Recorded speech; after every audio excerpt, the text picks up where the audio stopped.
it's Channon Rose, and in today's video, I'm very, very excited to announce that I am pregnant. I still can't believe it. Well, I can believe it because of all the symptoms I'm having. I am really excited to announce that on this channel because a lot of you guys maybe don't follow me on social media like Instagram or Snapchat, and maybe you don't follow me on my vlog channel, so you may not have known. So I wanted to announce it here and also give you guys some pregnancy updates. So I'm gonna be doing all my pregnancy update videos on this channel. So if that is something that you're not into, I'm sorry, but I really wanna do that. Not just for you guys, but also for me, kind of like a video diary to be able to look back on and see what my pregnancy was like, and also for my future child to be able to watch these videos also. I just think that's really cool. So I'm going to be doing a 4 to 5 week pregnancy update in this video, kind of tell you guys how I've been feeling, all the symptoms, my moods, I guess, and just kind of share that with you guys. So if you're interested, go ahead and keep watching. I'm also going to be telling you guys in this video the vitamins I'm taking, some things I've been using that have been helpful for me. Just in case you're new to my channel, I have had a really long road to get to where I am now. I'm not able to get pregnant on my own, so we did IVF and ended up getting pregnant that way. So I think that some of my symptoms might be a little bit different because I am on hormones. I'm doing vaginal progesterone suppositories, which could cause maybe stronger symptoms or different symptoms than if you were to get pregnant without the help of fertility and extra hormones on top of that. Sorry if I have to stop a few times. It's because I feel like I'm gonna throw up.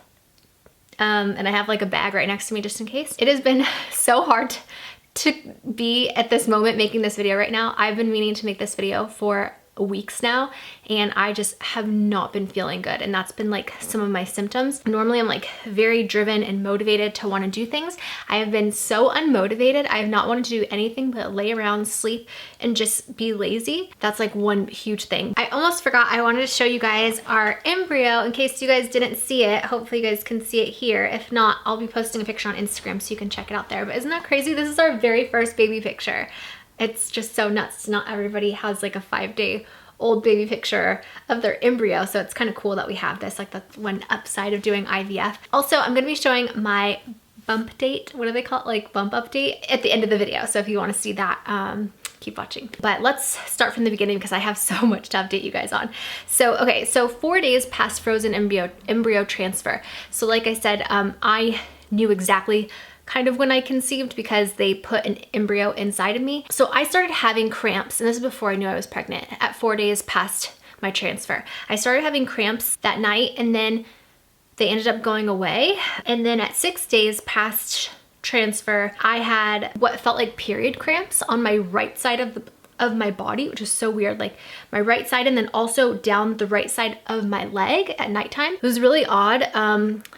But then the next day they went away, and then at 8 days past my transfer, I had brown spotting, and a lot of it. And I thought I was starting my period. This is gonna be a little bit TMI, so if you don't like that, you can fast forward. But normally when I start my period, it's brown, and I have a very light period. So then like the next day it's like darker, but it's always kind of brown. I don't know. Anyway, I had so much spotting, and I had what felt like period cramps, and I thought that I had gotten my period. I was like, oh, like, because we only had one embryo that survived during our IVF, and so that was like our only chance, and I thought that it just didn't work, and I was really, really upset and sad. But at the same time, I had like sore boobs, not really sore, but just kind of a little bit. I also had a headache. I was more thirsty than usual, and then I noticed that I had, throughout the day, like my spotting had stopped. That was really weird because when I get my period, that doesn't normally happen. So I thought maybe there was a chance, but I wasn't really sure what was going on. And then 9 days, I did notice that my nipples started to feel a little sensitive, and I also had a headache. I had very subtle cramps, and then very light spotting again. I was super tired. I was like napping all day. I'm looking at notes, by the way, because I didn't want to forget. And at night, that night, this is 9 days past transfer, I had more spotting and stronger cramps and backaches. I had like all kinds of things going on, and I think that I'm a little bit more in tune with my body, especially because I did IVF. I was like, every little, you know, twinge or pain or anything you notice, you're like on high alert because you want to be pregnant, and so you're like looking for these signs and symptoms. So I also noticed that I had like shoulder and neck pain.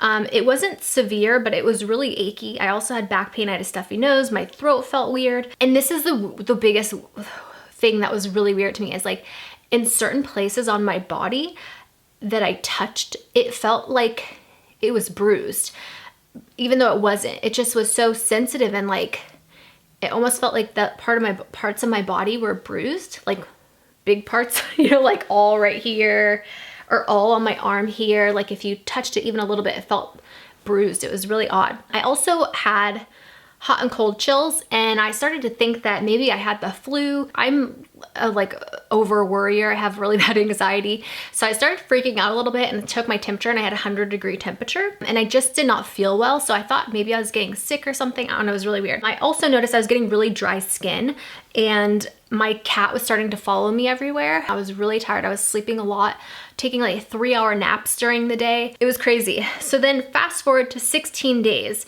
past my transfer. So this is now 5 weeks. I had known that I was pregnant because we got a call from our fertility doctor, not on this day. I think this was like in between somewhere. I don't know, I have a gap missing.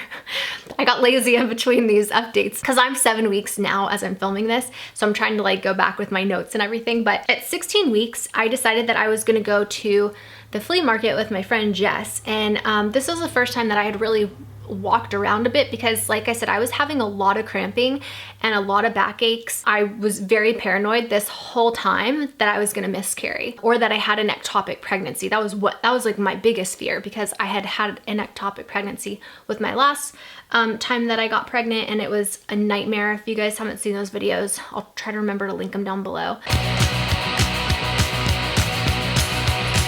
It was a nightmare. So I was really paranoid, and especially because I was having all these cramps and spotting, and my back was hurting really bad. And I had also had like that shoulder and neck pain. I was like kind of convinced that I had an ectopic pregnancy. And so I really tried to take it easy and just like rest, kind of put myself on bed rest. But at 5 weeks, my friend was like, oh, let's go to the flea market. And I thought, I need to get out of the house and do something. So I ended up going to the flea market, and I walked around, and I don't want to say I overdid it, but like you kind of know, like you got to listen to your body.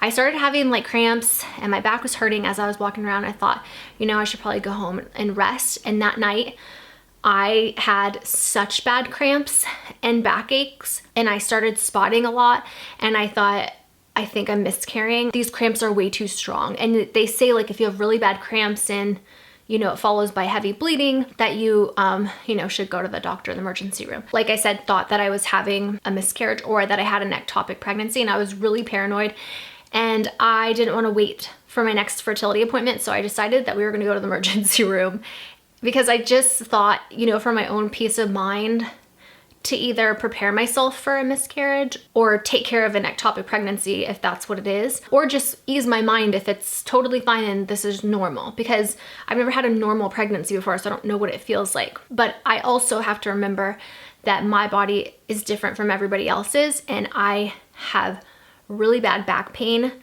just without being pregnant. And I also have endometriosis, and I've had a lot of trauma down to that area, a lot of surgeries and different things, and a lot of scar tissue. And when your uterus starts to grow, it could cause pain. Like a lot of times it causes cramping, not severe cramping, but for me, I think because I have so much scar tissue around there that I had like maybe more cramping than most people, and also because I have back pain and it's pushing on your back when it starts to grow also, like it just was causing a lot of pain for me, and I didn't know if it was normal or not. So I went to the doctor, and my HCG level was at like 4,200. They did an ultrasound, and the yolk sac measured at 5 weeks and 6 days, which I was only supposed to be 5 weeks. And at 5 weeks and 6 days, normally you're supposed to see, maybe you could possibly see a heartbeat. Not always, but you could. And so the doctor there like basically told me like, yeah, it's probably a threatened miscarriage, and you're probably gonna miscarry because we didn't see a heartbeat. Obviously I was like freaked out, but at the same time I'm like, you know, I know for a fact that I'm not 5 weeks and 6 days. I know that I'm only 5 weeks, and I know at 5 weeks you can't see a heartbeat. I should probably wait to go to my fertility doctor. I'm not gonna freak myself out. I'm gonna just take it easy and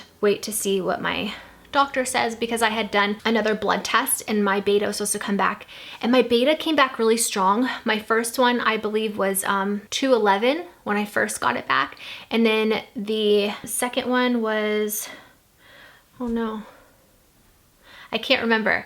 If you go watch my vlog channel, I know that it like more than doubled. I think it was at like 590 actually. I think it was 211 and then 590 was my second one. And those are 2 days apart.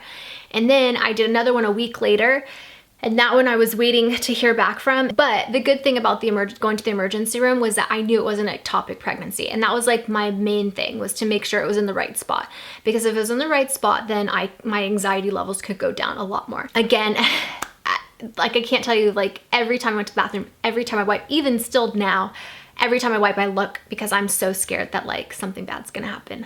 And I know that's like the worst way to like think, and that you shouldn't stress yourself out, that it's like terrible for the baby, but I just can't help it. I do my best to try to be as calm and anxiety free as possible, but I can only do so much. So at 5 weeks, 2 days, I thought my cramping had stopped. Maybe a little bit, but it kind of like came and went. And then 5 weeks, 3 days, more intense cramping, again, light spotting in the evening, and I stayed in bed most of the day. And I have to say, I've stayed in bed most of my early pregnancy. People always say like, take it easy, stay off your feet. Trust me, I've been like on my own modified bed rest, because I am worried about like the spotting and the cramping, and I feel like I should just let my body rest and like grow this baby. I'm very thankful and grateful that I have the opportunity to be able to do that, and I can work from my bed. I've been spending a lot of time in here. And then 5 weeks, 4 days, I had more brown spotting, and a lot of it. My cramps were gone for the most part, and my HCG level came back, and it was at 11,900. So that's when I had gotten like, a week later, my results. My nurse from my fertility office called back and let me know, oh, your numbers are really good. We're so happy. With the numbers, it looks like a strong pregnancy, all these different things. So I had like a lot more hope. And I was like, I don't think that I'm miscarrying. I think that the emergency room doctors haven't been following me as closely. They don't really know my situation. That's kind of how I felt with that. Again, very tired.